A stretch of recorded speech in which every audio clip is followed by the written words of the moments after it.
প্রচার প্রসার উদ্বোধনের জন্য একবারে কোথা থেকে নিয়ে চলে আসছে, আর তারাকে দিয়ে ফিতা কাটা, তারাকে দিয়ে হেন কাটা, তারাকে দিয়ে তেন কাটা। ওটা পতিতা খুলেছেন আপনি, না হোটেল না দোকান? অমুক হোটেল উদ্বোধন, কোথাকার ইউটিউবার আর কোথাকার ছোকরাগুলোকে এনে সেখানে নাচ গান করে উমুকের তুমুক আর হেনর তুমুক। আরে ভালো মন্দ হাজি গাজি, আরে যাদের নাম সুনাম আছে সমাজে, তারাও ওই নর্তকীদের সামনে এসে নর্তকীদেরকে হায়ার করে নিয়ে এসে এই কাজগুলো করছে। রেডি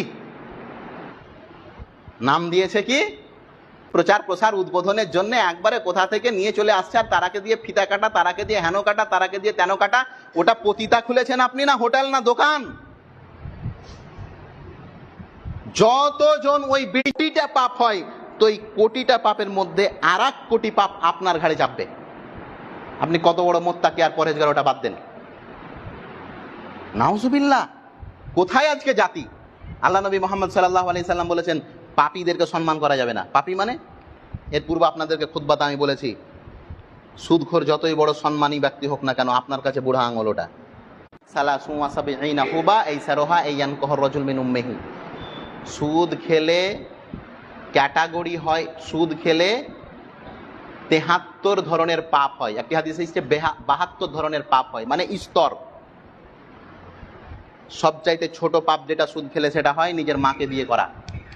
যারাই সুদের লেনদেন করছেন, আবার সুদকে ব্যবসা বলিয়েন না, সুদ ব্যবসা নয়। সুদ কি? নিজের মায়ের ব্যবসা করা। সুদ কি? নিজের মায়ের সঙ্গে জেনা করা, এর নাম হচ্ছে সুদ। নবী মুহাম্মদ এর জন্য কোন সুদখোরকে বড় চেয়ার দেওয়া যাবে না, কোন সুদখোরকে সম্মান জানানো যাবে না। আপনি সুদখোরকে সম্মান দিলেন না, আপনি সুদের যারা কাজ করে তাদেরকে আপনি সম্মান দিলেন। মানে পাপীকে সম্মান দেওয়া মানে পাপকে সম্মান দেওয়া। আপনি একটা নামাজিকে সম্মান দিলেন, তো কি লোকটাকে না, ওর গুণকে আপনি সম্মান দিলেন। একটা ভালো হাজি গাজি, ভালো সুন্দর মানুষ, এই লোকটাকে আপনি চা খাওয়ালেন, চা পান করালেন, একটু সম্মান দিলেন, ভালো করে কথা বলবেন। লোকটাকে নয়, তার গুণের কারণে এই কাজ করলেন আপনি, তার মধ্যে এই কোয়ালিটি আছে। এই জন্যে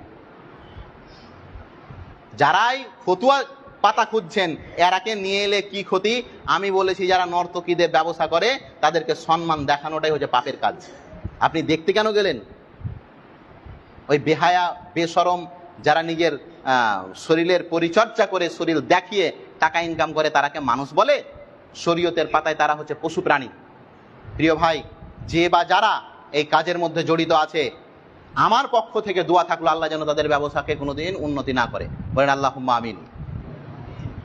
কোনোদিন পাপকে কোনো সময় সহযোগিতা করা যাবে না, যে বা যে করুক। ওই ব্যক্তি হালালের প্রমাণ দিতে পারবে? ফতুয়া তো অন্যদিকে খুব কড়া কড়া। তখন আল্লাহ মাফ করুক, কি এলো দুনিয়াতে? 10 টাকার একটা দোকান খুলছে কি খুলেনি, উন্নতি হবে অবনতি হবে কে জানি। আগে বেটি ছেলের ভিড় আর বেটা ছেলের ভিড় দিয়ে একবারে হাতি তালি আর ফিতা কাটা আর হেন কানা তেন কাটা, ওরে আল্লাহ, জেনার কারখানা খুলে দিয়েছে। আগে ছিল না এগুলো, আগে ছিল না। ওই 2-4টা লোককে ডাকতো, মিষ্টি টিষ্টি খেলিয়ে বাহুব্বা দিয়ে ওটা হয়ে যেত। আজকে ওগুলো নয়, কত রকম যে কি হচ্ছে।